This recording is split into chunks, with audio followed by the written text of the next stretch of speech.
Akan di share screen, Pak.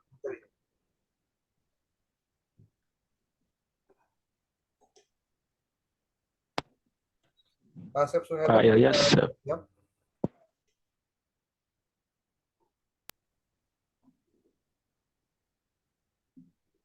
silakan.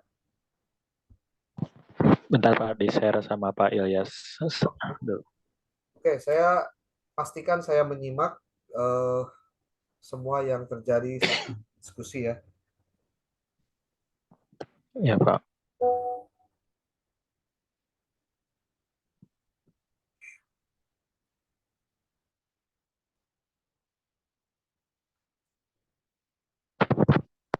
Baik, Bismillahirrahmanirrahim. Assalamualaikum warahmatullahi wabarakatuh. Salam.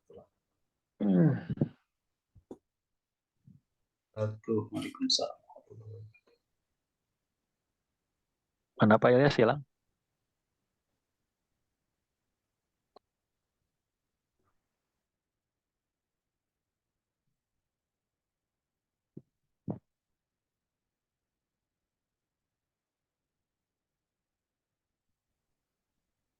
Ada tampilannya keluar. Enggak Pak Ilyas. Oh, sekedap.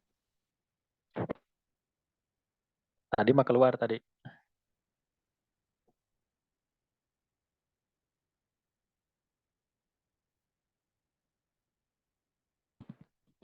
Baik, Bismillahirrahmanirrahim. A'udzubillah, Bismillah, Alhamdulillah, Assalatu wassalamu ala Rasulillah wa ala alihi wa ashabihi wa man tabi'ahu wa mawalah. Ya, hormati Bapak Doktor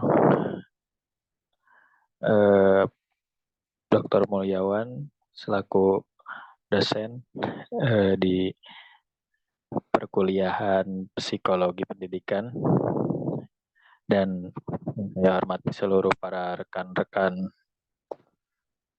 para guru, para senior. Izinkan saya pada kesempatan kali ini untuk memaparkan sedikit artikel yang sudah ditugaskan di minggu-minggu kemarin. Di sini mungkin saya akan menceritakan atau memaparkan artikel yang saya buat, yaitu tentang, menurut dari RPS itu tentang kesulitan belajar. Bisa di slide, Pak Ilyas?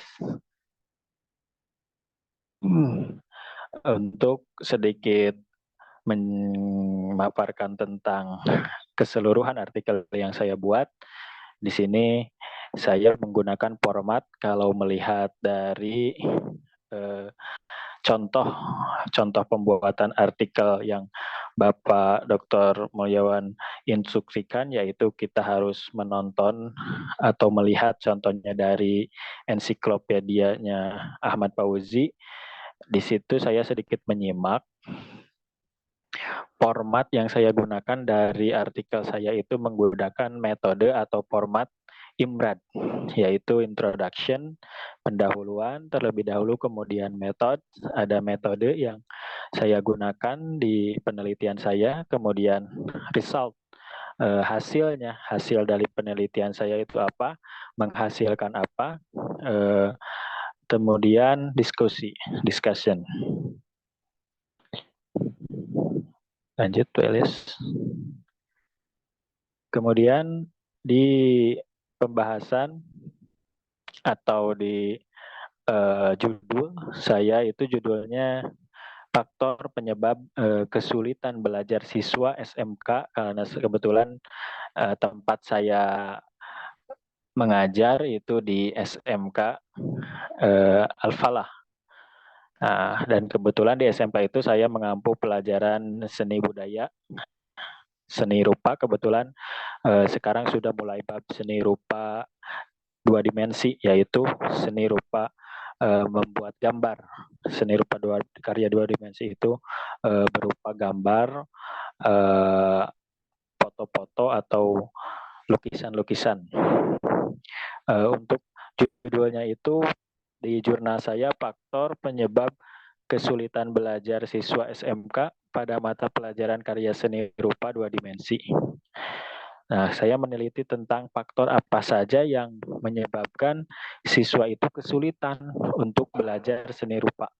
Karena yang saya alami, yang saya lihat dari para siswa itu banyak yang mereka memang kesulitan di dalam mengerjakan apa yang ada di materi seni rupa tersebut. Jadi saya di sini karena kebetulan RPS-nya tentang kesulitan belajar, jadi saya meneliti mereka faktor apa saja yang membuat mereka kesulitan. Silakan Pak Ilyas.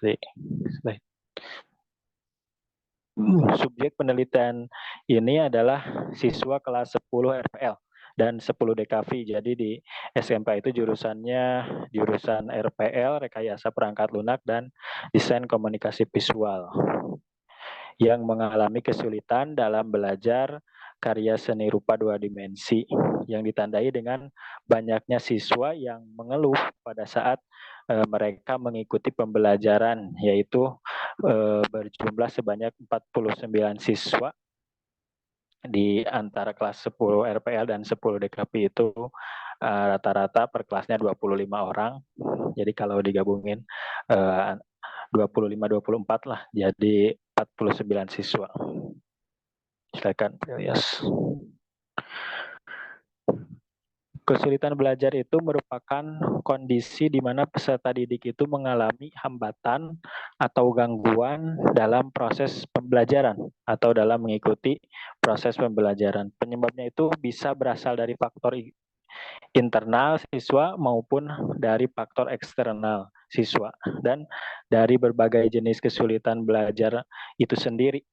Itu mungkin faktor yang berada yang dialami oleh siswa ketika mereka kesulitan di dalam belajar. Lanjut, Pak. Jenis penelitian yang saya gunakan itu adalah penelitian kualitatif dengan menggunakan pendekatan studi kasus.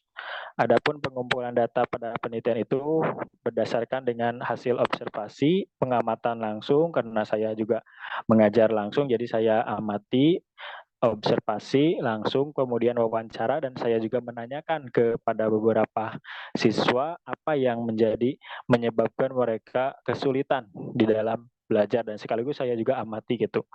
Kemudian saya wawancarai 1-2 orang siswa dan menanyakan faktor apa yang menyebabkan mereka kesulitan di dalam belajar seni rupa 2 dimensi. Kemudian hasil dokumentasi yaitu berupa isian-isian kuesioner saya berikan kepada siswa, kepada seluruhnya. Kalau kuesioner semuanya ditanya di dalam kuesioner tersebut apa yang menyebabkan mereka kesulitan, faktor apa saja, apakah mereka menyukai pelajarannya atau kemudian menyukai gurunya, termasuk gurunya di dalam saat mengajar. Nah, seperti itu di dalam kuesionernya. Ilyas. Kemudian hasil yang terdapat hasil dari observasi, wawancara, dan observasi tersebut, beberapa faktor yang menyebabkan siswa itu kesulitan di dalam belajar itu di dalam karya seni 2 dimensi itu adalah, kalau dilihat dari hasil observasi, hasil wawancara, dan hasil dokumentasi, itu ada beberapa faktor. Nanti di slide selanjutnya. Silakan Pak Ilyas. Hasil data dari hasil observasi, saya menemukan bahwa ketika saya mengamati itu, khusus di kelas RPL itu mereka tidak bisa menggambar karena mungkin jurusan mereka yang mengambil adalah programmer, rekayasa perangkat lunak, yang mana notabene mereka mungkin tidak berbakat dalam menggambar atau lukis-melukis, gambar-menggambar itu, sehingga mereka menjadi kesulitan. Itu mungkin hasil pengamatan saya terutama di kelas RPL. Kalau kelas DKV mungkin sedikit yang kesulitannya hanya 1-2 orang, karena memang DKV itu desain komunikasi visual tersebut memang jurusannya gambar-menggambar gitu. Kalau untuk hasil wawancara menurut salah seorang informan atau salah seorang siswa mengaku bahwa kesulitan belajar itu diakibatkan karena dalam proses pembelajaran mereka itu tidak bisa fokus, tidak bisa fokusnya mungkin diakibatkan karena ada bermain-main sama temannya, ada yang saling minjem alat-alat atau apa gitu. Sehingga hal ini memicu terjadinya kesulitan dalam mereka mempelajari teknik-teknik di dalam seni rupa dua dimensi tersebut.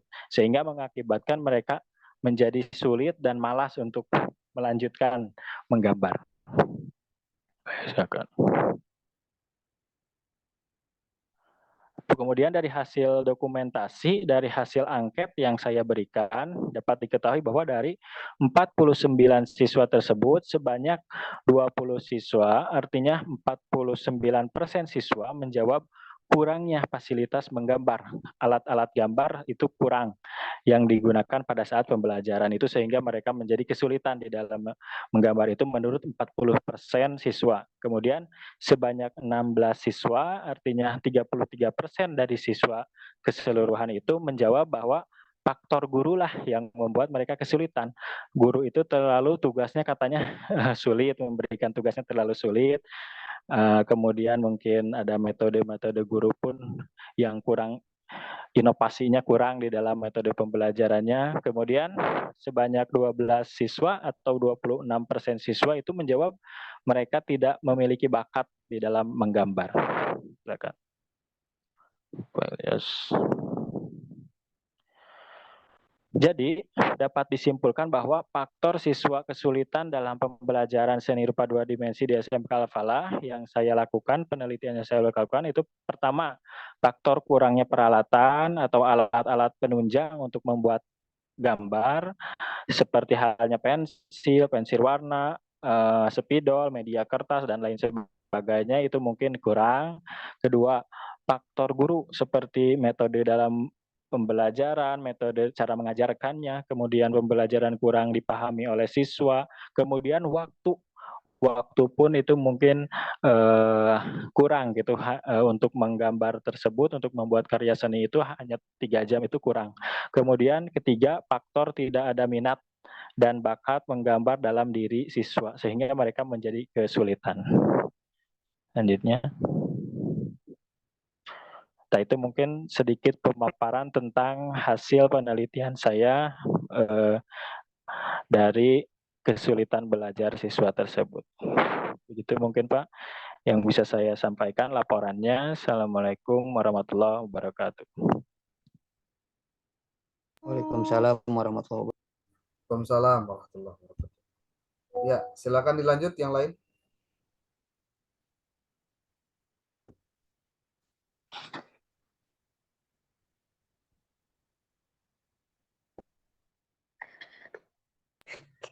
Sok coba Ilyas atau Pak Isa, Pak Isa. Iya. Boleh ya tuh dok, saya duluan ya, nggak apa-apa. Iya, sok. Silakan Pak, silakan. Nanti ini belajar menimbulkan screen-nya dok.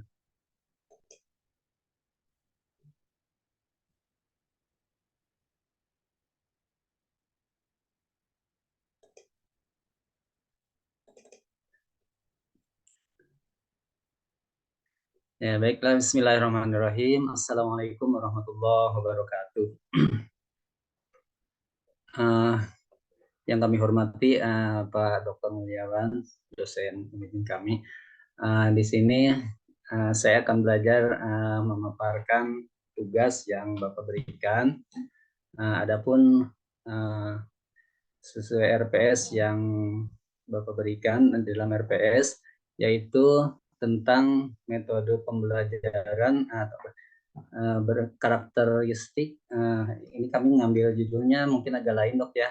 Jadi kami ngambil judul metode pembelajaran bahasa Arab berdasarkan karakteristik perkembangan siswa di MTS Al-Hidayah Cikancum.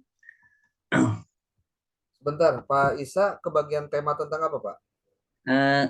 Karakteristik anak dan remaja berkaitannya dengan pembelajaran gitu maksudnya. Oke. Silakan lanjut Pak. Ada hubungannya kan dok ya? Ya, oke. Mana ini teh? Nggak bisa lanjut ini. Nah,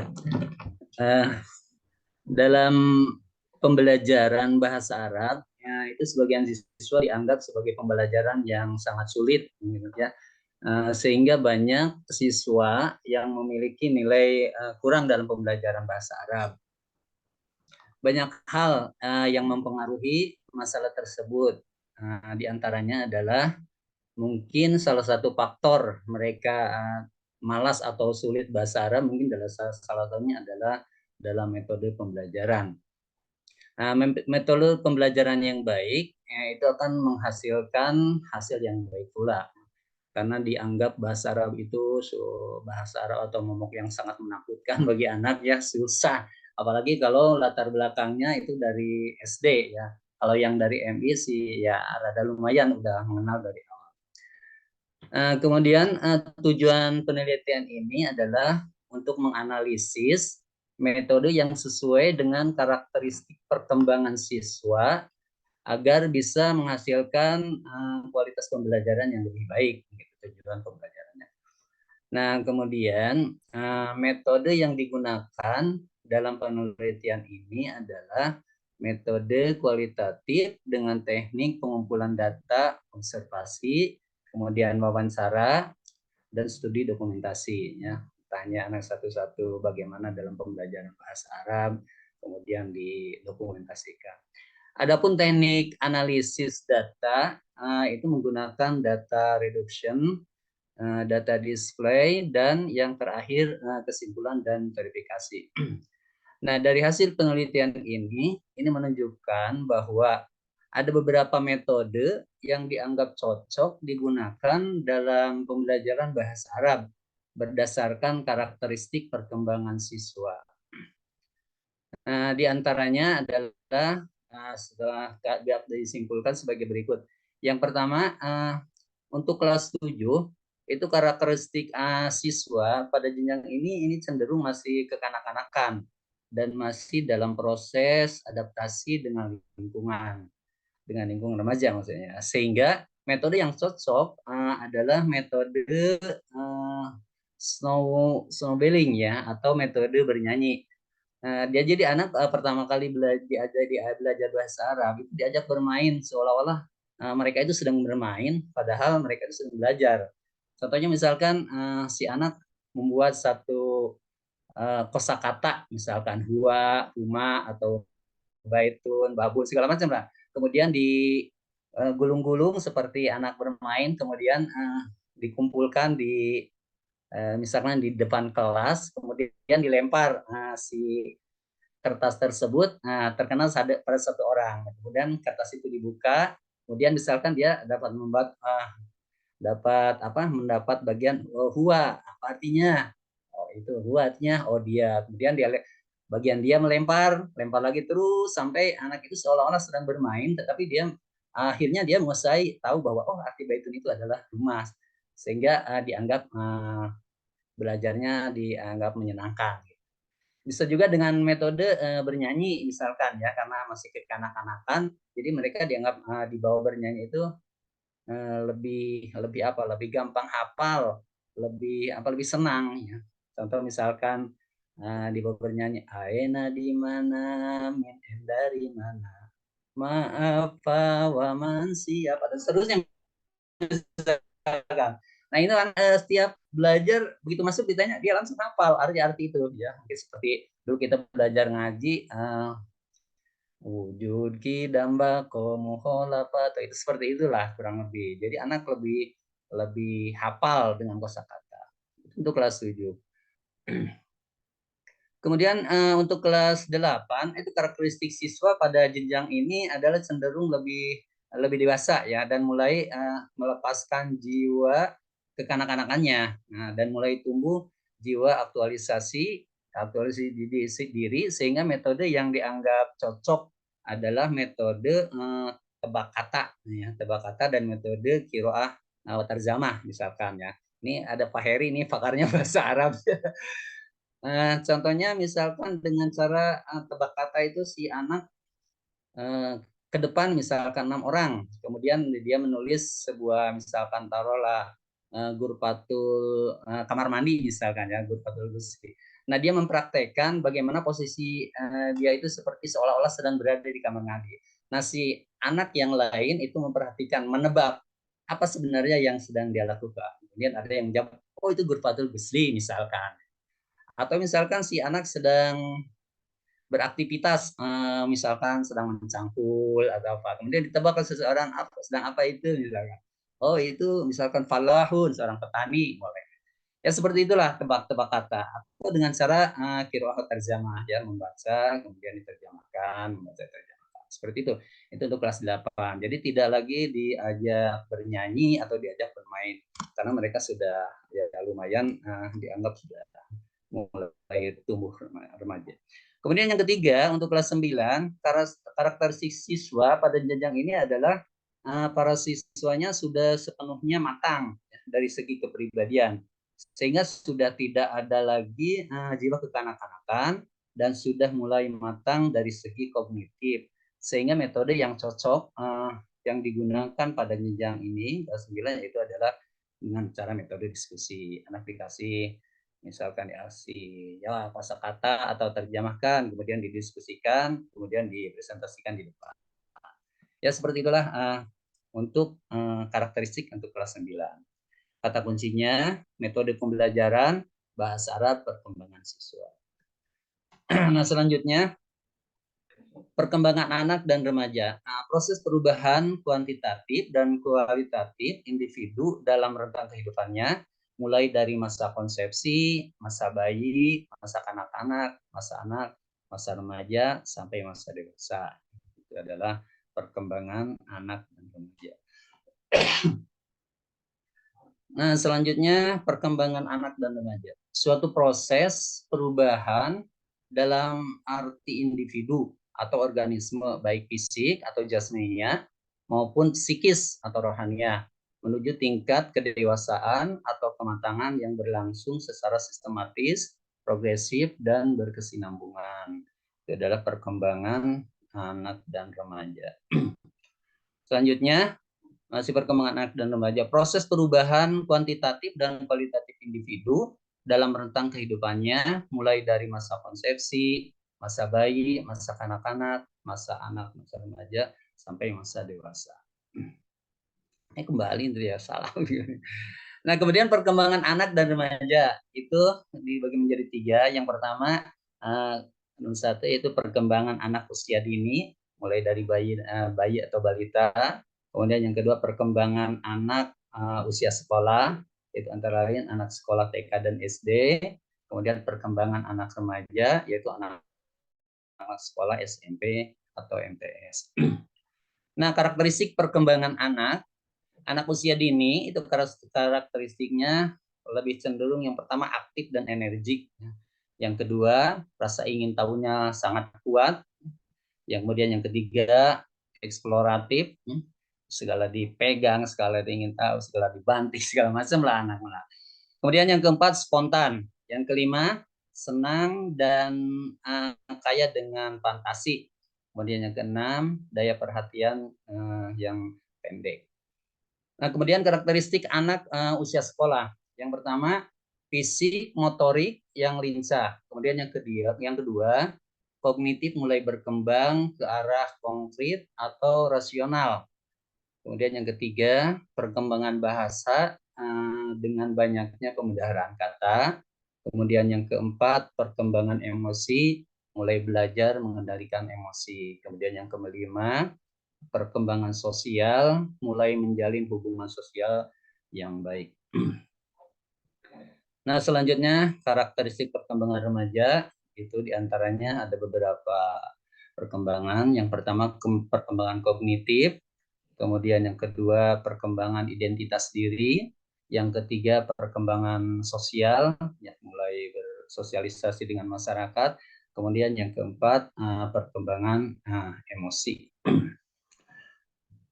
Metode pembelajaran itu memiliki kedudukan yang cukup signifikan dalam proses pembelajaran.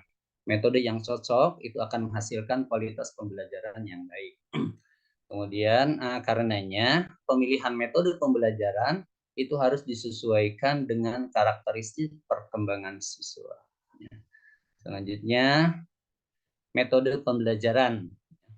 Metode pembelajaran bahasa Arab berdasarkan karakteristik perkembangan siswa.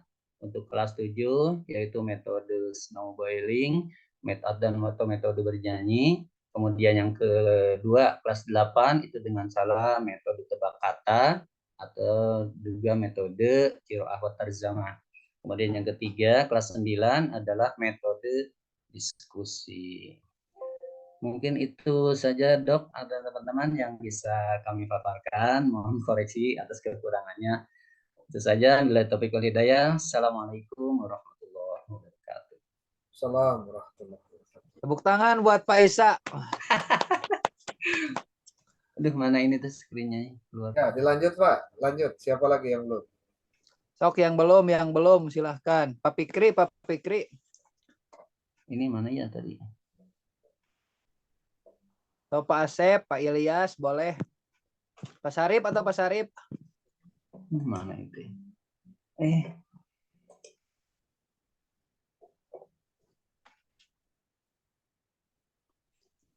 Pak Wildan luar biasa. Nah, Pak Isa, Mariana, Pak Isa. Pak Sarip atau Pak Heri boleh Pak Heri.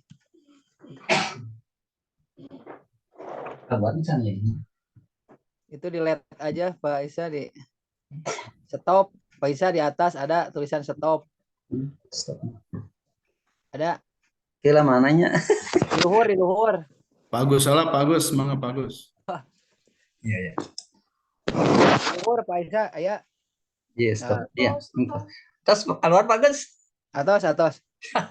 Aduh, malu mendiraba-raba bagus. Mohon alhamdulillah hatur nuhun Pak Isa. Mangga sok nu sanesna.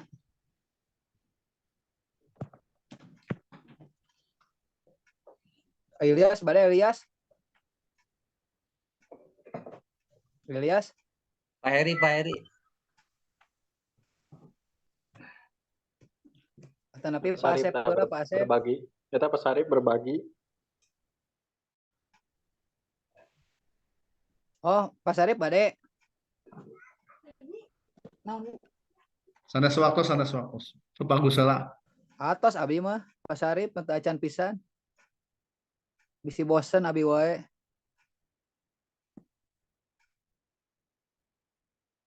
Ilyas bade ayeuna Ilyas.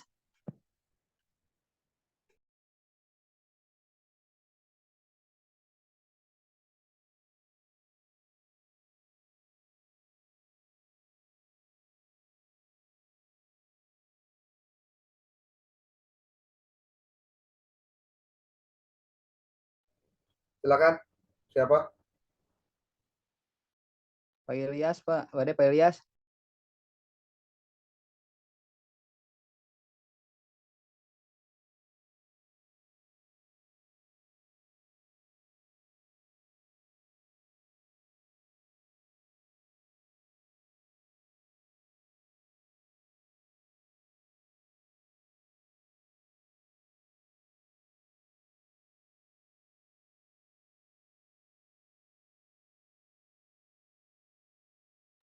Silakan.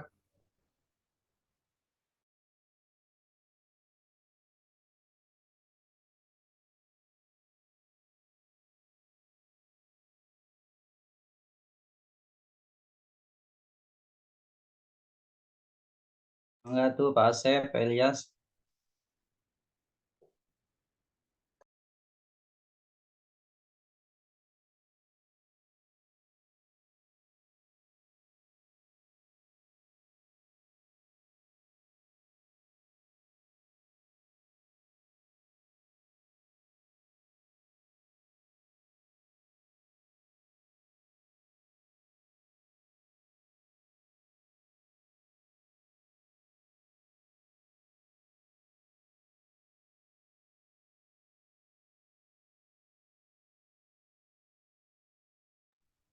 Pak, silakan.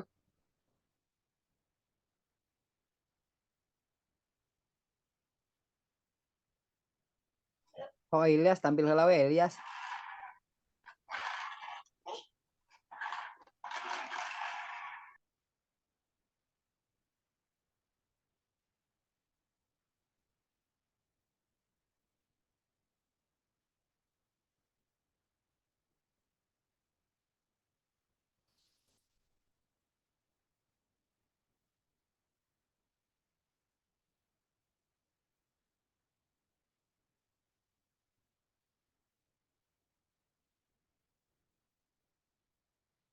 Pinjaman 10 juta rupiah dengan jumlah pembayarannya hanya 10 juta. Nantinya diakses setelah habis oleh karena itu, pemilihan kata kunci merupakan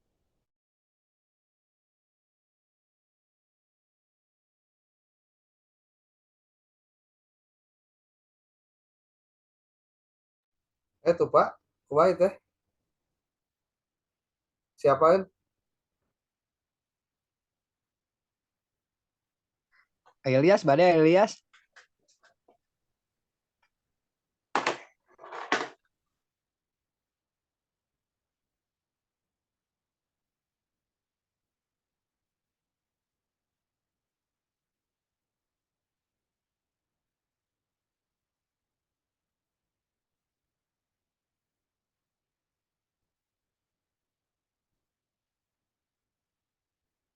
Ayo atuh jempling kieu ah.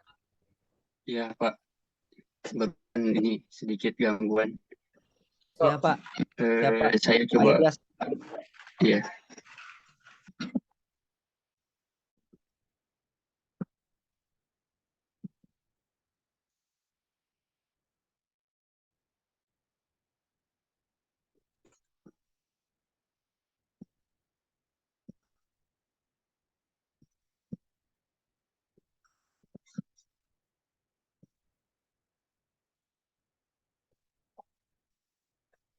Baik, bismillahirrahmanirrahim. Assalamualaikum warahmatullahi wabarakatuh.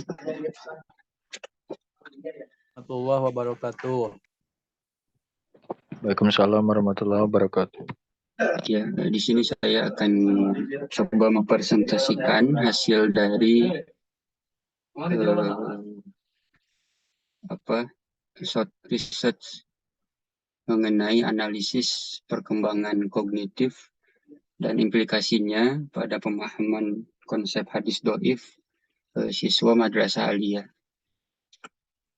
Analisis ini saya lakukan di Madrasah Aliyah Al-Falah Nagreg, tepatnya di kelas 11 keagamaan.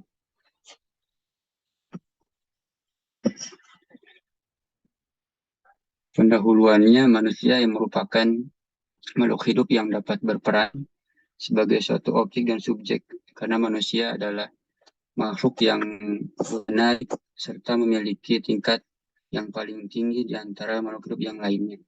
Ini yang kemudian mendasari adanya semacam perkembangan kognitif yang dimiliki oleh setiap manusia. Kemudian juga proses belajar mengajar perlu diperhatikan adanya perkembangan dari peserta didik, baik itu meliputi aspek fisiknya, kemudian kognisinya, perkembangan bahasanya, dan juga perkembangan sosial emosionalnya. Tadi hampir satu pembahasan sama dengan Bapak Isa ya, mengenai aspek kognitif, ya, aspek yang sangat penting dari perkembangan peserta didik berkaitan langsung dengan proses pembelajaran dan sangat menentukan prestasi mereka di sekolah. Dalam hal ini jelas guru bertanggung jawab untuk melaksanakan interaksi edukatif di dalam kelas dan perlu memahami tentang perkembangan kognitif dari peserta didiknya. Kemudian juga saya mengutip perkataan dari seorang Yudi, kata beliau, proses pembelajaran di Madrasah Aliyah sama, tidak terlepas dari adanya aspek kognitif sebagai pedoman kegiatan belajar hingga penilaian. Pemahaman perkembangan kognitif siswa usia menengah dalam proses pendidikan akan maksimal apabila bahan ajar yang disampaikan dapat dipahami oleh siswa. Nah, pada penelitian ini saya mencoba untuk menghubungkan antara aspek kognitif siswa kepada pemahaman mereka dalam pembelajaran ilmu hadis. Konsep dari ilmu hadis, ada ilmu hadis riwayah dan ilmu hadis diroyah.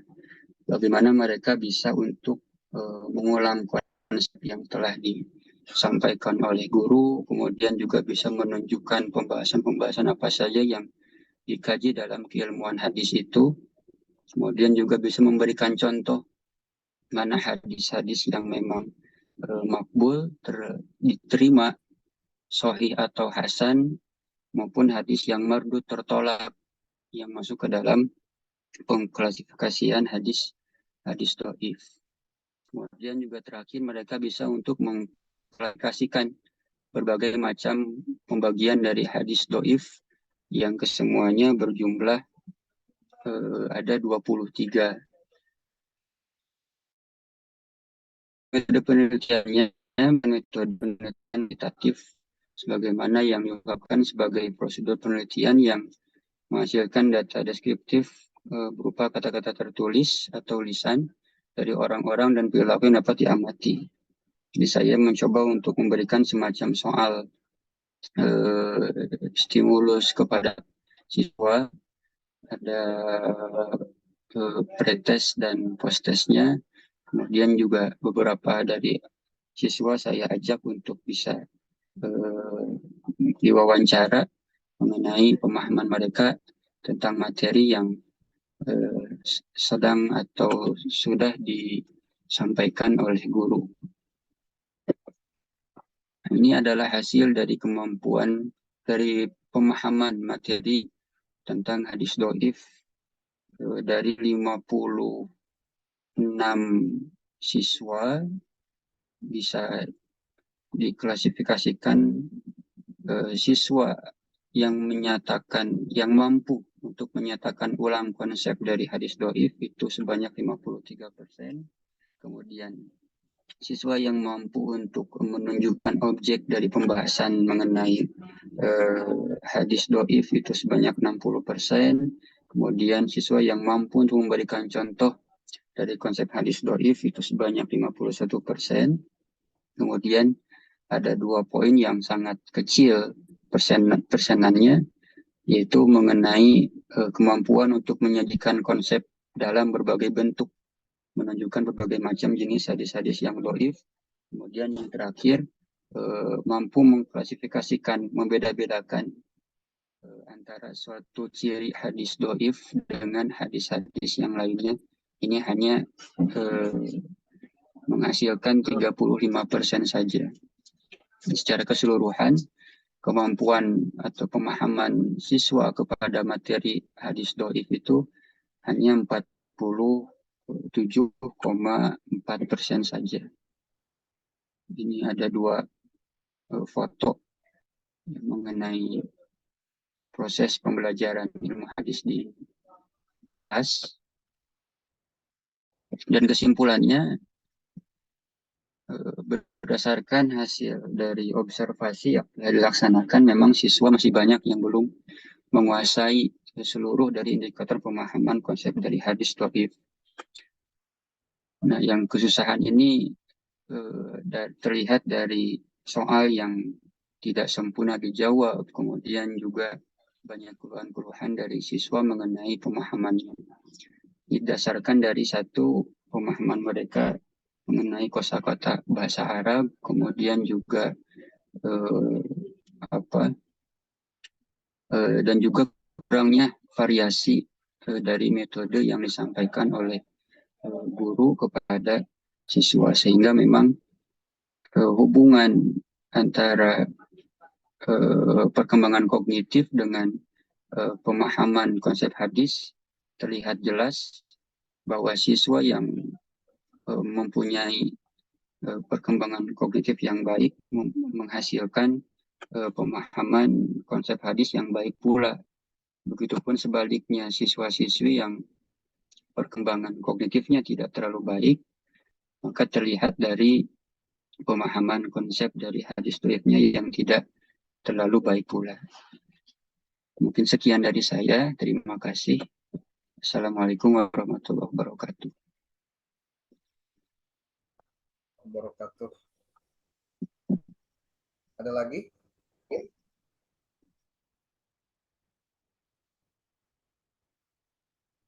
Silakan.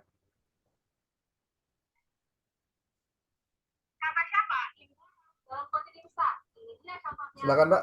Ada lagi? Buat teman-teman yang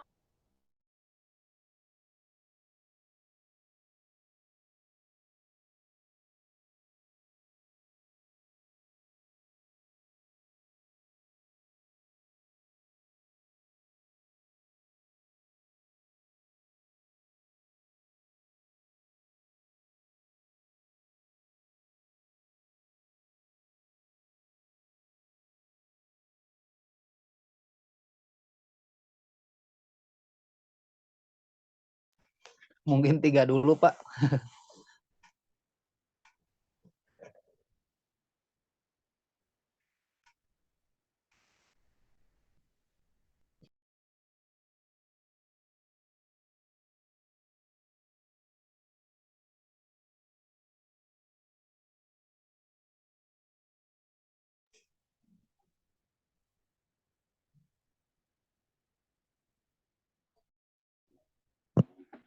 Nggak ada suara, Pak. Pak Syarif gimana? Silakan Pak Syarif. Ada orangnya Pak Syarif?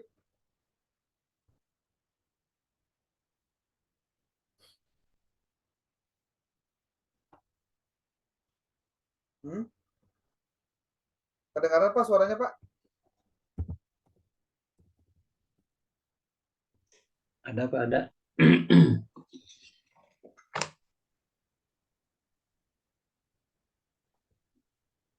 Yang hadir dipoto ke saya Pak.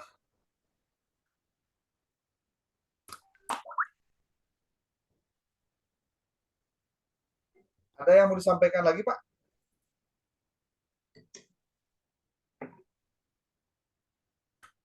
Pak Hadian, ada orangnya Pak Hadian? Hadir, Pak. Hadir. Di on cam kan Pak?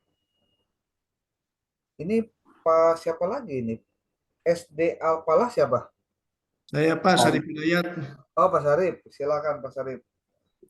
Mau Ah, mau paparan sekarang Pak, silakan. untuk sekarang mungkin saya belum bisa memaparkan sekarang Pak. Oke. Pak Heri, gimana Pak Heri? Atau Pak Agus Usman? Udah yang lain dulu, Pak. Saya biar nanti saya terus. Katanya bosan ngelihat saya terus, Pak, bicara. Ini masalahnya Sana kamu enak ini yang ada juga udah habis Pak, ini orang-orangnya juga sedikit yang hadir ini. Tuh Pak Syarif. Pak Syarif, ayo. Untuk malam ini sebetulnya konsepnya tugas sudah selesai, saya share tadi di grup. Cuman saya belum membuat untuk bahan yang akan dipresentasikan malam ini. Kebetulan mohon maaf, bukan saya menelantarkan tugas dari Bapak. Kebetulan lagi banyak pekerjaan tugas yang lainnya. Jadi saya belum konsep untuk mempresentasikan, jadi belum dimasukkan ke PowerPoint, Pak. Mohon maaf. Tapi untuk tugas saya sudah saya share di grup. Dan yang harus diketahui ketika Bapak dan Ibu atau Bapak-bapak ya membuat slide PowerPoint itu bukan mindahkeun tina Word karena PowerPoint, Pak. Ya. Tapi membuat pointer-pointer. Ini yang biasanya harus diperbaiki dari cara berpikir PowerPoint itu bukan untuk dibaca, Pak. PowerPoint itu sebagai pengantar dari bahasan Anda sebagai presenter. Oh iya. Nanti akan lebih banyaknya itu paparan dari narasumber, bukan membacakan teks yang terdapat di dalam PowerPoint gitu. Kan judulnya kayak PowerPoint.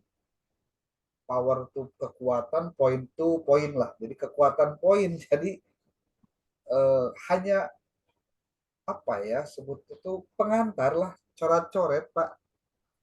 Kalau lagi dakwah tema bikin urutan 1, 2, 3, 4, 5, eta lah pointer gitu Pak. Jadi bukan membacakan naskah ya. Ya, pointer yang akan disampaikan Pak Dokter ya. Iya, jadi harus dikuasai dulu Pak. Makanya bikin PowerPoint-nya harus powerful. Ya, Siap, siap, powerful siap. itu pointer-pointernya aja. Jadi nanti penjelasan jelasnya adalah pada saat Anda paparan karena Anda menguasai bahannya itu, Pak. Kata kuncinya di situ. Ya, siap. Oke. Karena yang ditampilkan dari tiap kelompok itu bermacam-macam, sehingga saya harus berpikir keras kira-kira konten materi apa yang harus disampaikan. Walaupun kalau secara urutan RPS sebetulnya sudah jelas ya, apa saja yang harus disampaikan, pointernya apa saja, ini perlu saya sampaikan pada Anda. Nah, ada beberapa pointer tadi dibahas oleh tiap kelompok, dari mulai tingkat kesulitan ya dalam perkembangan, kemudian keragaman perkembangan peserta didik. Nah, ini perlu diketahui, perkembangan itu ada beberapa poin, Pak. Penjelasannya itu ada perkembangan anak usia prasekolah, kemudian perkembangan anak usia sekolah dasar gitu, kemudian perkembangan anak usia prasekolah, usia remaja, mau ya remaja, kiri, usia dini, kemudian anak, kemudian remaja, kemudian perkembangan transisi antara remaja ke dewasa. Nah, ini juga perlu ada pengkajian khusus ya Pak, karena ini saling berkaitan materi satu dengan materi yang lainnya. Oke, saya akan coba, karena ini rata-ratanya para bapak itu mengajarnya tingkat tinggi ya, atau remaja lah kayak SD, SMP gitu, SMP, SMA. Tadi ada juga yang SD. Itu harusnya pengkajian tentang ke SD-annya harus lebih kuat, Pak. Ya, harus lebih kuat. Karena mau tidak mau, Anda harus mempelajari secara psikologis bagaimana cara kita berhadapan dengan siswa level seperti itu. Itu tergantung dari cara Anda melihat dia sebagai manusia. Apakah Anda mau melihat itu sebagai anak kecil, gitu ya, atau memang dia anak dewasa yang posisinya badannya kecil, itu kan bisa jadi begitu, Pak. Banyak macamnya, banyak macam. Nah, maka yang perlu diperhatikan juga adalah kita harus tahu dasar perkembangan anak, dasar konsep pertumbuhan anak juga, Pak. Nanti kita akan lihat dari mulai dasar ya. Bapak Ibu, saya share screen materinya.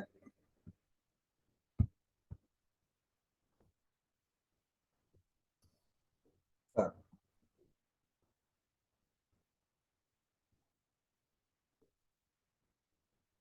saya mau ke perkembangan masa remaja dulu saja, Pak. Nah, pada akhirnya ketika Anda tadi membahas tentang siswa SMA ya atau SMK, tadi sudah saya lihat ada yang membahas itu jangan lupa juga membahas teori-teori yang berkaitan dengan perkembangan masa remaja itu, Pak. Oke, kita lihat, Pak. Definisi remaja itu ada kata adolescere, to grow up. Kemudian dalam bahasa Inggris namanya disebutnya adolescence, Pak. Definisi remaja. Masa transisi kanak-kanak ke dewasa itu remaja, ya. Yang biasanya akan membawa sesuatu yang baru yang membuat dia akan berubah. Jadi hakikatnya perkembangan itu akan menunjukkan tingkat perubahan. Jadi kalau Anda mengajar di SD 6 tahun, SMP 3 tahun, SMA 3 tahun, kalau Anda ikuti perkembangan fisik dan psikis dari murid Anda, itu pasti dia dari tahap ke tahap harus berkembang. Nah, maka nanti ada kasus ketika ada tugas perkembangan yang tidak berjalan lancar. Yang kemudian kita menyebutnya dengan istilah berkebutuhan khusus. Ya. Nah, menurut Atwater, masa remaja itu adalah periode dari pertumbuhan yang cepat di antara kanak-kanak dan dewasa, termasuk di dalamnya perkembangan secara psikologis. Cepat, Pak. Cepat. Jadi transisi itu ibarat jalan mah, kita ke terminal dulu, istirahat, atau kalau di pesawat pindah pesawat, Pak. Kan itu biasanya ada transit, ya. Transit. Menurut Satrok, remaja itu adalah periode perkembangan yang meliputi transisi antara masa kanak-kanak dan dewasa dan perubahannya secara biologis, kognitif, dan sosial. Nah, jadi Anda semua tadi yang bicara tentang perkembangan peserta didik harus mengutip teori-teori psikologi terkait dengan perkembangan. Jangan lupa. Termasuk penelitian-penelitian terbaru yang juga terkait dengan perkembangan siswa. Bagaimana transisi kanak-kanak ke dewasa itu, Pak? Baik secara biologis, kognitif, atau sosial. Kalau batasan remaja kita ambil kata Hurlock, Pak, dia menyebut ada istilah masa puber, pra-remaja. Puber mah diurang istilahnya beger, katanya, Pak. Siapa mah geus beger. Padahal istilah puber itu adalah bulu, Pak. Hakikatnya bulu. Ya, puber itu dari kata pubertas, itu dari kata puber artinya bulu, Pak. Jadi ketika muncul bulu-bulu, nah kita secara secara kasat mata ya, eksplisit, itu berarti sudah muncul tanda-tanda kedewasaan. Kalau di laki-laki muncul kumis, Pak, gitu. Anak SMP ke SMA itu harus muncul kumis gitu ya. Nah, itu salah satu cirinya, Pak. Masa remaja dimulai dari usia 14 sampai 18 tahun. Menurut Papalia, masa remaja itu 11 sampai 20 tahun. Kalau Santrok, dia bilang 10 atau 13 sampai dengan 18 atau 22. Nah ini Pak, ada istilah tugas perkembangan remaja. Yang namanya remaja itu ketika dia berkembang harus mengikuti arah perkembangan yang benar. Sebut saja arah perkembangan jamak secara kebanyakan orang. Gitu Pak. Jadi maksudnya gini, secara umum tugas perkembangan remaja itu relatif sama. Gitu. Ya. Pertama, belajar dan menerima peran sosial maskulin dan feminin. Biasanya kalau laki-laki senangnya yang ya rada-rada keheroikan, Pak. Kayak jadi tentara, jadi polisi gitu ya. Peran-peran dia yang ingin dimasukkan di situ. Termasuk yang feminin itu kayak kalau di filmnya si Upin Ipin itu ya si Mei Mei itu ya, walaupun masih kecil tapi terlihat dia punya preferensi terhadap kesenangannya, Pak. Apa kesenangannya? Masak-masakan gitu ya, boneka-bonekaan, itu preferensi feminin, Pak.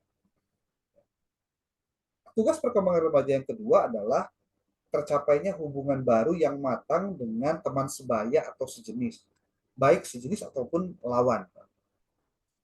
Hubungan baru yang matang itu seperti biasanya dia punya eh, kawan dekat itu kalau sudah mulai masuk SMP, masuk SMA, Pak. Ada istilah bestie loh sekarang, ya. Best friend. Gitu. Ya.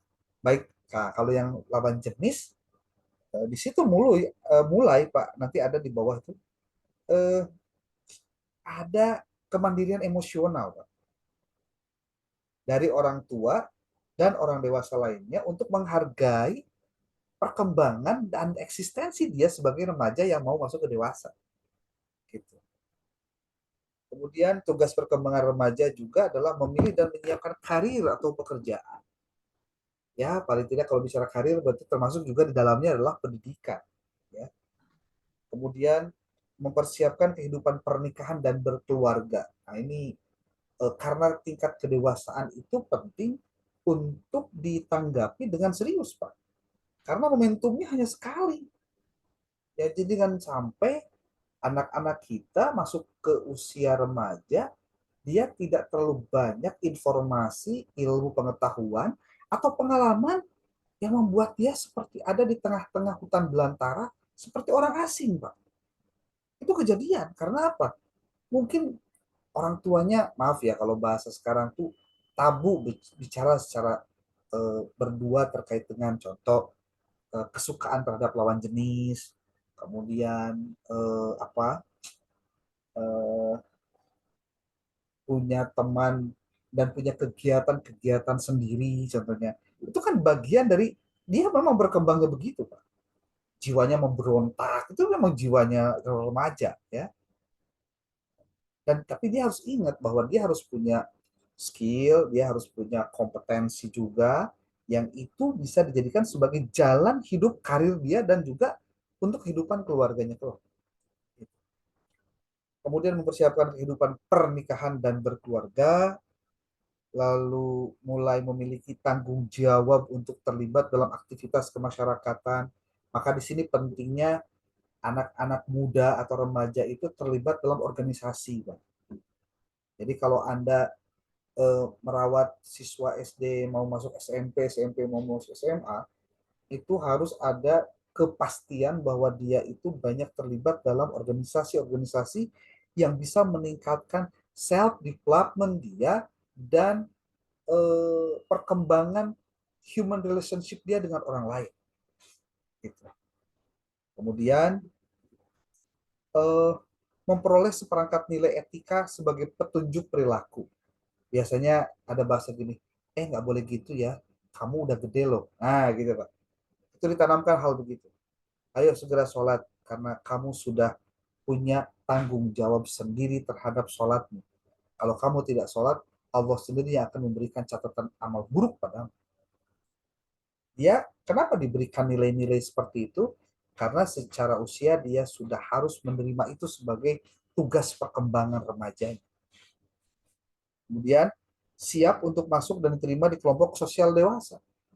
Nah, kadang-kadang pada hal inilah kemudian terjadi istilahnya mah di Sunda mah sok tikosewad, Pak.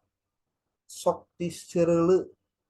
Jadi tadinya mau gaul ketemu dengan ABCD, ternyata dia dapat dunia yang salah. Akibatnya apa? Ketika dia dapat dunia yang salah, dia tidak bisa keluar dengan mudah. Karena di situ ada temannya, dia juga mungkin gak enakan sama temannya kalau dia gak ikutan gitu. Kemudian yang kedua mungkin sudah edik, Pak. Edik itu ada kecanduan, sehingga kalau sudah ngomong kecanduan, orang tuh akan melakukan apa saja hanya untuk memenuhi kesenangan dia saat itu. Contoh, dia punya kebiasaan sabu, heroin kah atau apa. Awalnya mungkin dikasih gratis, Pak, tapi kesana-kesana itu harus bayar. Dan kadang-kadang bayarnya juga tinggi. Nah, tidak sedikit kasus ketika orang ingin diterima di kelompok sosial dewasa, dia harus menjalani proses di mana hidupnya harus menderita karena dia diperlakukan tidak adil. Maksudnya gini, karena mungkin kecerobohan dia, karena mungkin sedikit informasi dia tentang kehidupan di luar sana, pada saat dia ingin masuk pada ranah kelompok sosial dewasa, dia kena gap. Akhirnya tugas perkembangan remajanya menjadi kacau balau. Dan kita diajarkan untuk berada pada jalur yang benar. Ingat ya, berada pada jalur yang benar. Nah, karakteristik umum dari remaja, Bapak-Bapak, itu dikenal dengan sebutan konsep stereotip pandangan umum tentang remaja. Seperti apa? dia mengajukan beberapa kesimpulan karakteristik konsep tentang storm dan stres. Anda nanti silakan foto link ini, nanti silakan juga di searching ya. Kemudian pada masa kini tentang masa remaja juga mengarah pada aspek positif dari remaja itu sendiri. Ada lah remaja-remaja kita yang prestasinya bagus tuh ada Pak. Ya. Nah ini lihat ini. Pubertas itu gerbang masa awal remaja, Pak. Ya. Mungkin Anda semua mengalami kesukaan terhadap lawan jenis itu ketika dulu contoh ke SD kan lagi serba resep. Nah, kadang SMP kan tuani kita disebutkan istilah beger teh di orang. Kadang orang jadi dibully hanya gara-gara senang ke cewek lain, Pak gitu. Padahal pubertas itu adalah gerbang orang masuk ke masa remaja.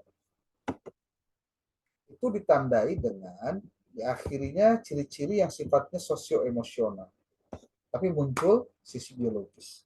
Nah, maka di pubertas itu Bapak-bapak, kita lihat definisinya, pubertas adalah periode di awal masa remaja yang ditandai dengan pertumbuhan fisik yang pesat dan ada kematangan seksual. Inti nama, kalau laki-laki punya sperma yang siap untuk menghamili, nah itu Pak, hati-hati tuh. Kalau perempuan, dia bisa menghasilkan ovum yang siap dibuahi. Tuh. Makanya kalau ada pertanyaan, apa konsekuensi logis ketika seseorang akil balik? Jawaban sederhananya, rawatlah atau jagalah kemaluan kalian. Berhati-hatilah dengan kemaluan kalian. Karena kemaluan kalian itu akan berdampak tidak hanya untuk hari ini, tapi juga yang akan datang. Jadi artinya kematangan seksual juga ada diarahkan. Ciri-cirinya apa saja? Growth spurt, apalagi sexual maturation. Kalau adanya pertumbuhan fisik, janggut, contohnya, muncul bulu-bulu, itu growth spurt. Ada sexual maturation, ada kematangan seksual. Jadi tadi itu ya, laki-laki bisa membuahi, perempuan bisa dibuahi. Hati-hati. Apa diferensiasi perkembangan fisik remaja laki-laki dengan perempuan? Biasa kalau laki-laki kan ditandai dengan begini Pak, kalau perempuan dengan ini perempuan, ini laki-laki Pak. Ya. Pertumbuhan otot dan tulang lebih cepat pada laki-laki, lemak tapi pada perempuan. Usia remaja motorik kasar sudah dikuasai sepenuhnya dan bereaksi lebih cepat. Peran kerja hormon, ada androgen, ada estrogen, ini tinggi sekali Pak ketika masa remaja. Perubahan proporsi dan bentuk tubuh. Kalau di perempuan itu biasanya suka membesarnya payudara contohnya Pak. Kemudian pantat itu makin membusung ke belakang contohnya. Kemudian fisik mulai terbentuk, ada lekukan-lekukan yang menunjukkan bahwa ciri khas perempuannya ada gitu. Ya. Dan laki-laki atau perempuan biasanya mencapai puncak tinggi badan usia 18 tahun. Walaupun di beberapa tempat lebih dari itu juga masih bisa berkembang untuk tinggi. Pertumbuhan bagi pria itu bahu lebih lebar, kaki panjang, lengan relatif lebih panjang. Itu secara fisikly begitu, Pak. Kalau untuk pertumbuhan wanita, ada pinggul melebar, banyak lemak di bawah kulit. Makanya kenapa kalau perempuan itu sangat gampang gemuk, Pak. Itu karena memang dari mulai dia pubertas juga sudah ada yang begitu. Oke, terkait dengan perkembangan otak, Bapak Ibu, banyak sekali studi terdahulu sel-sel otak yang berkembang sampai masa remaja. Ini disebutkan bahwa hasil penelitian terkini menyatakan bahkan di dalam masa remaja atau dewasa, sel-sel otak baru dapat berkembang. Yang disebut dengan plastisitas otak. Anda jangan berpikir makanya kalau misalkan usia seperti sekarang, kayaknya kita nggak bisa lagi mikir deh. No, bukan itu. Tapi kita harus merangsang cara berpikir kita untuk bisa berpikir dengan benar. Ya. Nanti Anda silakan searching aja di web-web tadi yang saya sebutkan. Oke. Perubahan psikologis ya itu apa sebutnya terkait dengan perkembangan fisik apa saja, Pak? Ada preokupasi terhadap citra tubuh, Pak. Ya, jadi ada sebelumnya udah nampak citra tubuh laki-laki dan perempuan kan beda, Pak. Dilihat dari siluet ini beda. Ada perubahan emosi yang cepat. Biasanya suka ada perubahan suara gitu. Pita suaranya berubah gitu. Ya. Kemudian emosi cepat itu karena memang dia dituntut untuk bisa dia baru waktu itu mendapatkan tanggung jawab itu. Makanya pasti akan merasa, loh, kenapa ya? Kok saya dapat begini? Kemudian sikap terhadap menarki dan spermarki itu maksudnya buat kelaki-lakian dan juga keperempuanan. Late and early puberty. Kadang-kadang pubertas itu bisa cepat atau bahkan bisa lambat. Ya. Maka yang terjadi perubahan psikologis lain adalah depresi, Pak. Gampang depresi. Anda ingat mungkin beberapa tahun lalu ketika UN masih dipersyaratkan sebagai kelulusan, tidak sedikit mereka yang kemudian harus takut karena nggak mau sampai nggak naik kelas. Artinya ya, melakukan tindakan yang irasional. Seperti apa? Datang ke dukun, Pak. Nah itu kan depresi berat, Pak. Sampai ujung-ujungnya kemudian ada yang harus meninggal karena bunuh diri contohnya. Itu adalah bagian dari tahapan yang tinggi dari sebuah tingkat depresi.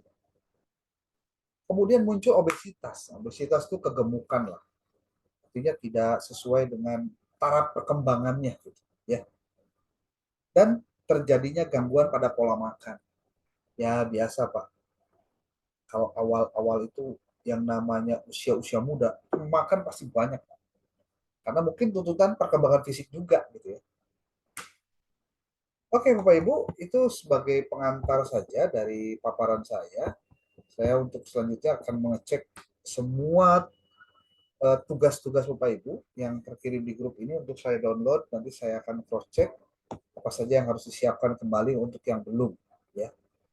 Untuk minggu depan saya minta untuk ada paparan lagi sebelum masuk ke materi dan mungkin kita bisa loncat-loncat di materinya, Pak. Karena disesuaikan dengan penampilan yang Bapak sampaikan. Yang belum kita uraikan itu tadi tentang problematika pembelajaran ya, atau tingkat kesulitan. Ya. Mungkin sementara itu dulu. Mungkin ada yang mau ditanyakan, boleh Pak?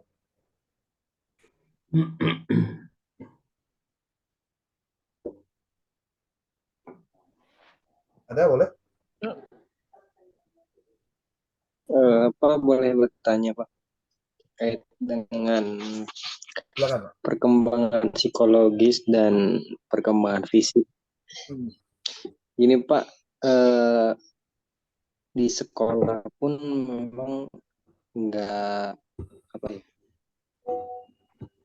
tidak sedikit gitu ada siswa yang perkembangan psikologisnya dan fisiknya itu tidak berbarengan seiringan itu Pak, beriringan itu.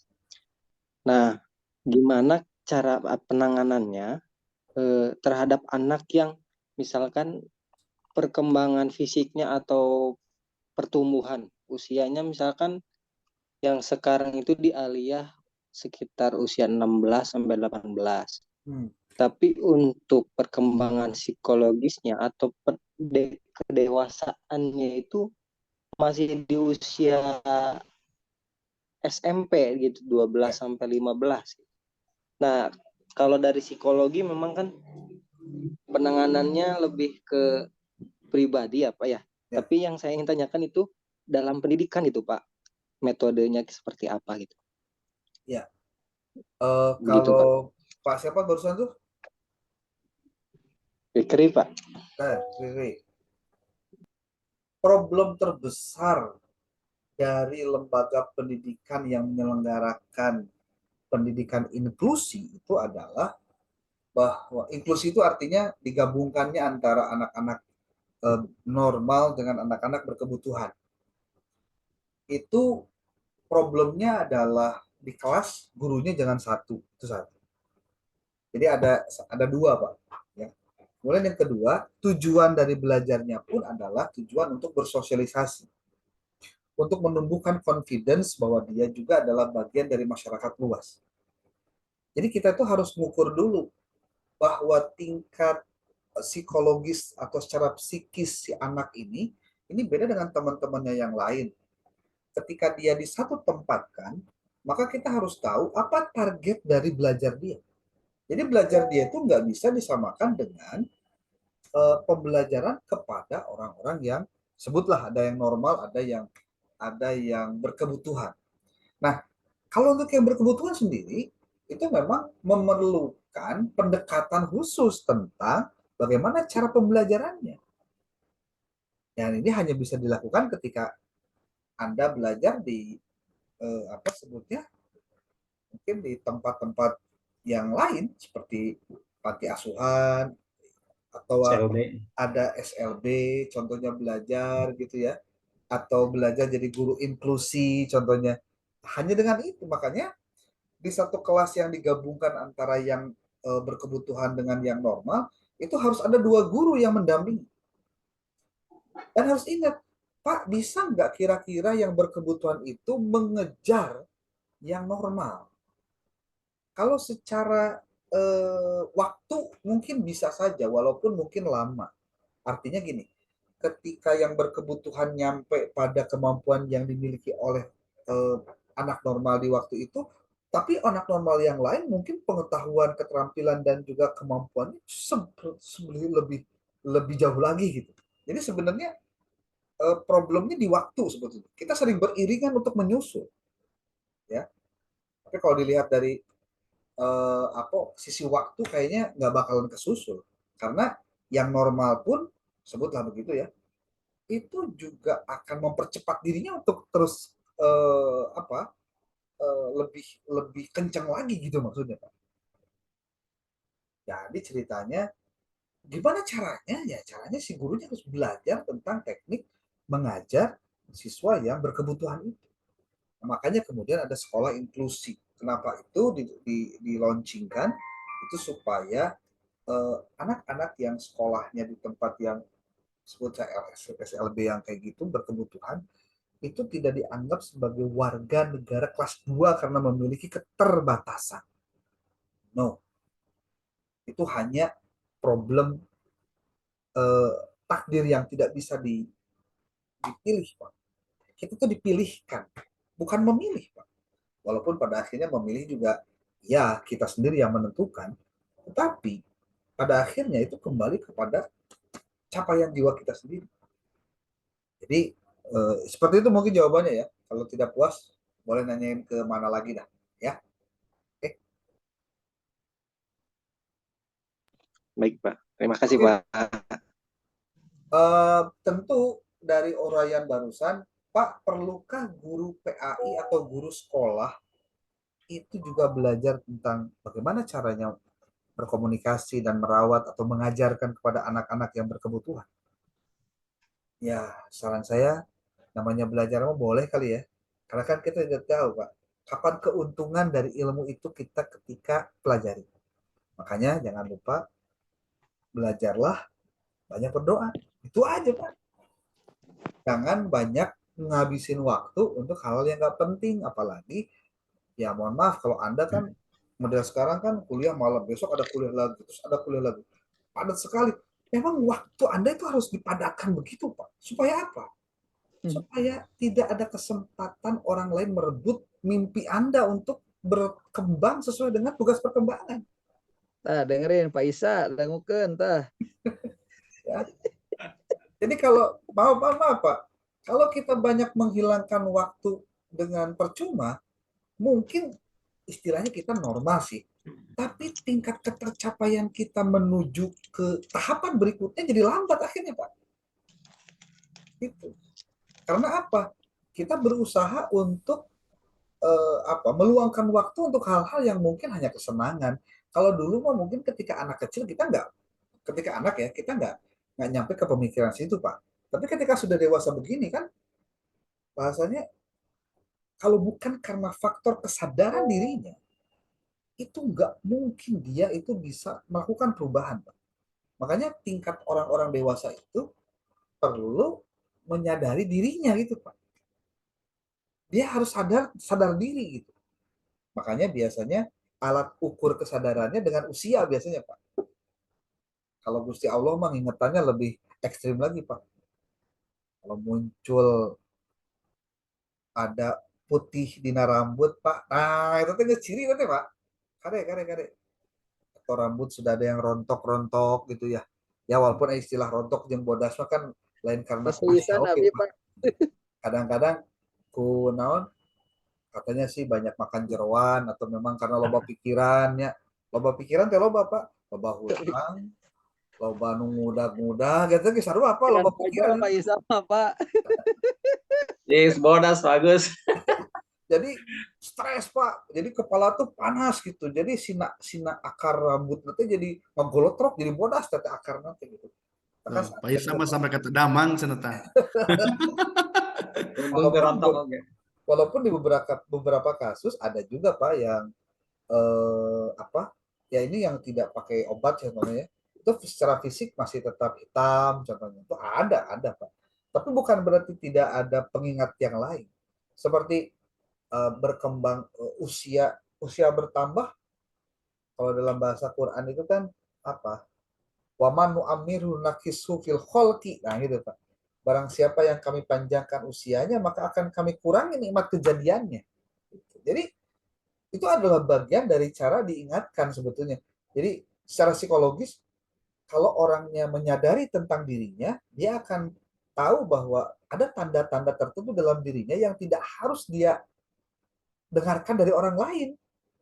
Dia juga harus sadar diri gitu. Walaupun sebetulnya pentingnya kita ya sebutlah tolab ilmu atau belajar itu adalah supaya tingkat kedewasaan dan cara berpikir kita lebih tahu diri tentang siapa kita. Jadi tingkat kedewasaan itu hakikatnya sesuatu yang harusnya jadi bahan perhatian kita. Makanya kenapa kalau dalam Islam itu ada istilah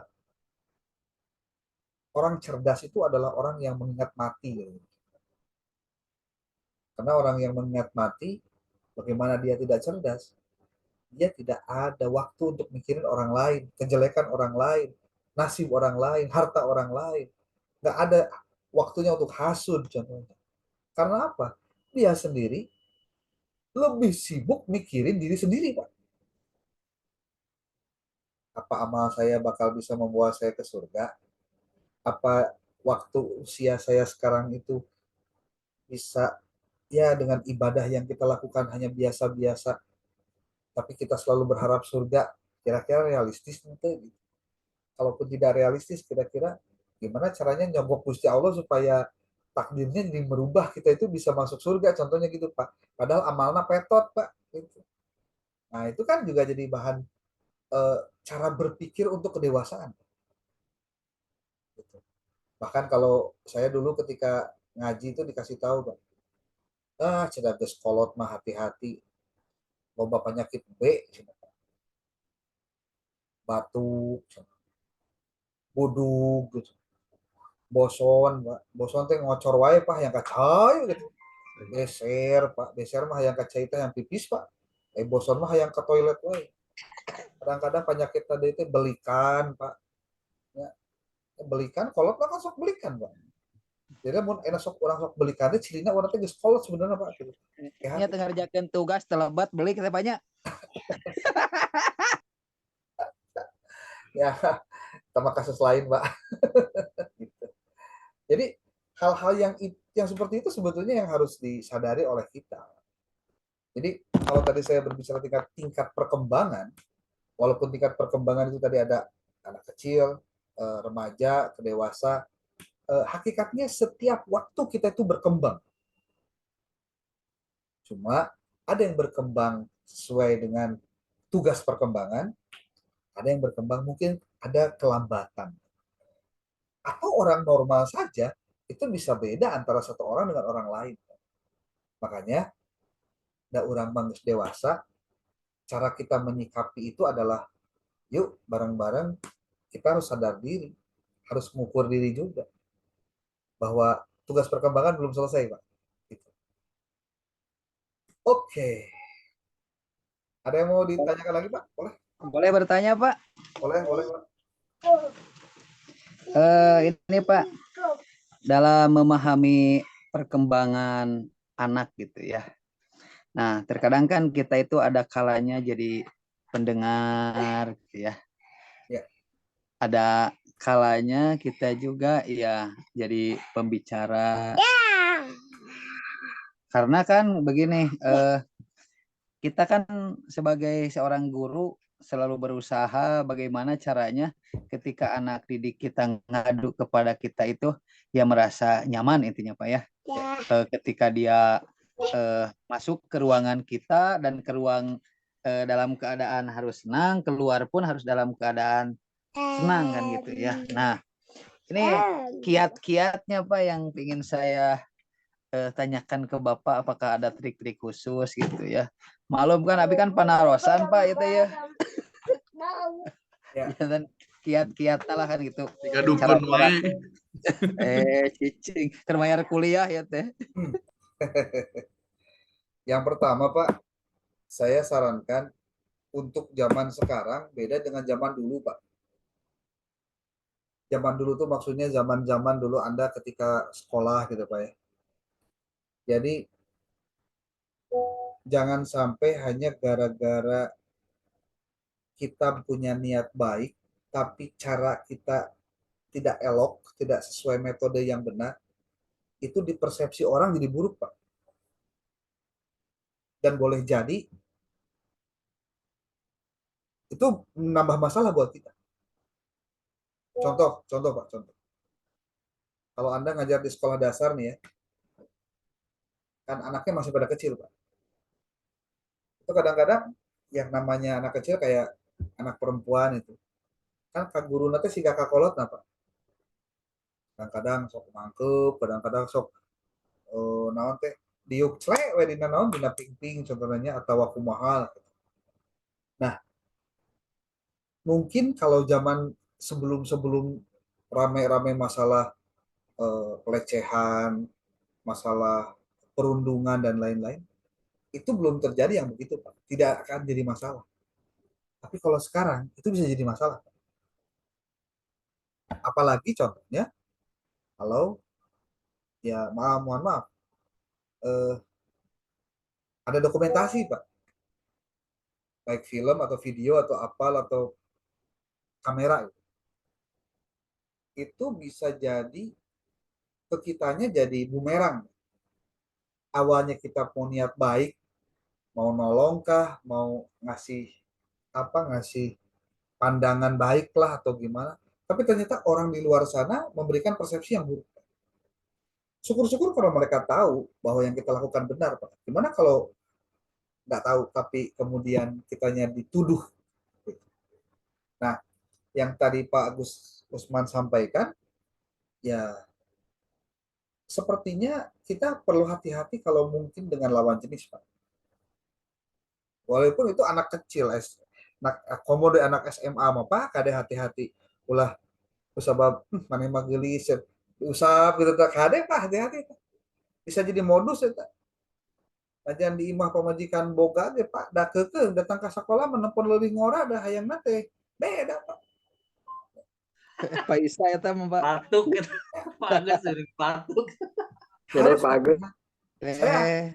Saya hanya mengingatkan saja Pak, ini harus hati-hati Pak dengan yang sekarang terjadi, banyak hal yang ya artinya gini Pak, kesempatan kan bisa diciptakan Pak, suasana itu bisa direkayasa, yang itu kemudian suka jadi modus Pak. Mohon maaf, kalau sudah masuk pada perangkap itu Pak, itu kita ningali eta ustad, kiai, hafid Quran dan lain-lain, setan itu sudah bisa membuat kita terperangkap begitu, udah kena semua Pak, kena itu udah kena. Makanya mohon maaf nih, kunaon sababna jadi ustad, jadi guru teh kudu berkeluarga, itu salah satunya mungkin Pak, itu supaya terjaga dari itu. Ailias dangukeun Ailias. Ya.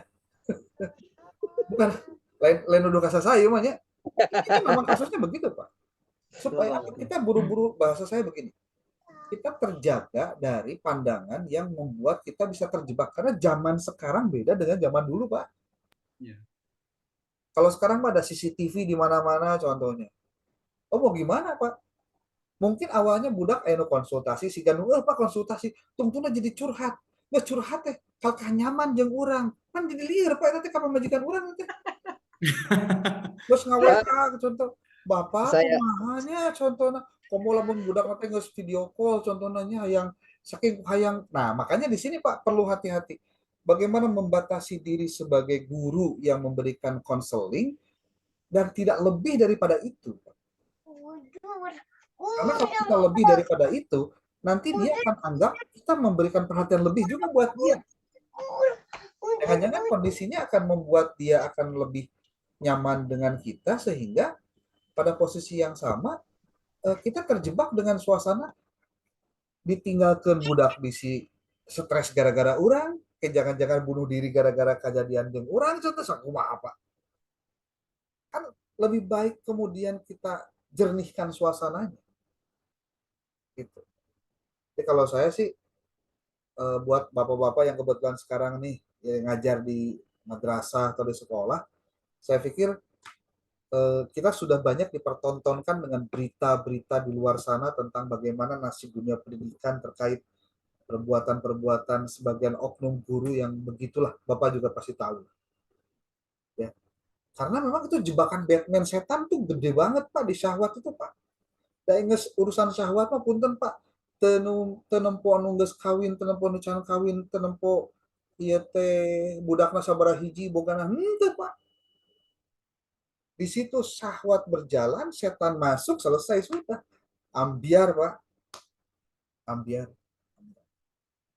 Ini maksud saya Pak, triknya ya Anda harus bisa jaga diri, batasi diri, dan yang paling penting Anda tahu di mana batas Anda dan tidak boleh keluar dari batas itu. Kalaupun Anda harus menjawab, lebih baik serap dulu informasinya, jangan dulu dijawab langsung.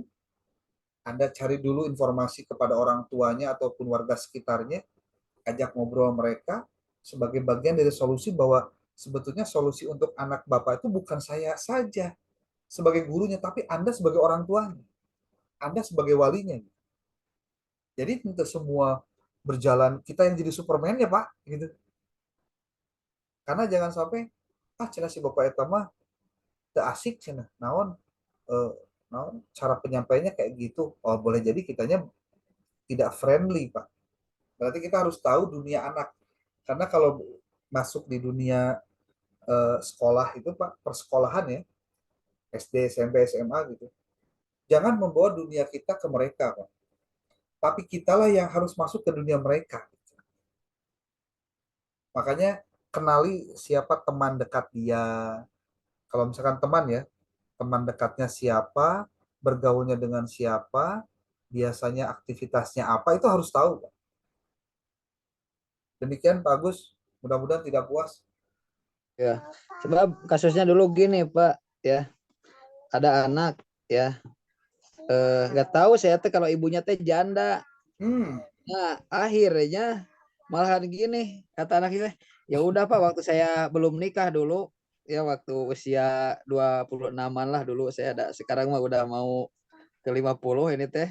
Dulu di usia segituan si anaknya curhat, akhirnya ngomong ke ibunya, ibu udah aja lah nikah aja sama Pak Agus cenah, Pak Agus mah enak orangnya cenah.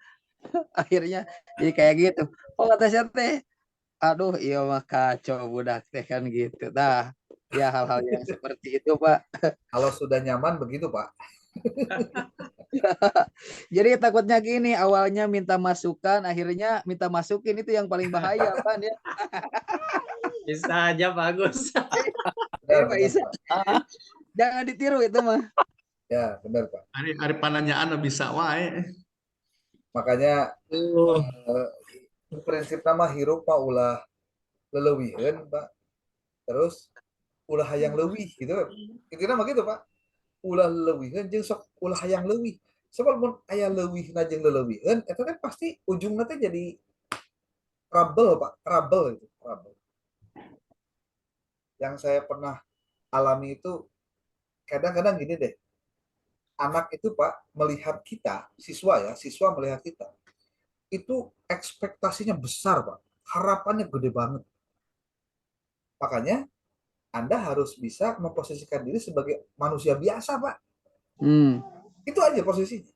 Bahwa Anda kadang-kadang bisa salah, Anda bisa marah gitu. Bahwa Anda bisa senyum juga gitu. Itu harus mereka ingat karena kalau tidak kita akan dituntut sebagai orang yang super di hadapan siswa. Nggak bisa, Pak. Nggak bisa. Bahwa Anda harus marah suatu saat ketika anak tidak mengerjakan tugas atau telat atau bagaimana, ya itu wajar karena dia manusia, Pak. Gitu. Toh kita marah juga karena perbuatan dia sendiri. Gitu. Oke, demikian mungkin sudah pukul 21.12 nih. Oke. Mudah-mudahan ini yang hadir diberikan kesehatan. Nanti kita minggu depan kita. Amin ya Allah ya Pak, ya. Rabbal. Amin ya Allah. Yang pastinya tolong yang hadir diingatkan Pak, jangan sampai kurang-kurang begini ya. Iya. Ini saya jadi Siapa? kararagok nih. Kang Fikri itu tolong absennya dari mulai pertama ya. Terus tulis di grup yang hadir siapa, yang nggak hadir siapa. Terus aja gitu Pak. Dari mulai pertemuan pertama, kedua, ketiga dan seterusnya. Ya. Oke. Ibu-ibu antainya, bapak-bapak semua, terima kasih atas waktunya dan kita tutup billahi taufiq wal hidayah wallahu muwaffiq ila aqwamit thoriq. Assalamualaikum warahmatullahi wabarakatuh. Waalaikumsalam warahmatullahi Tur nuhun. Ya.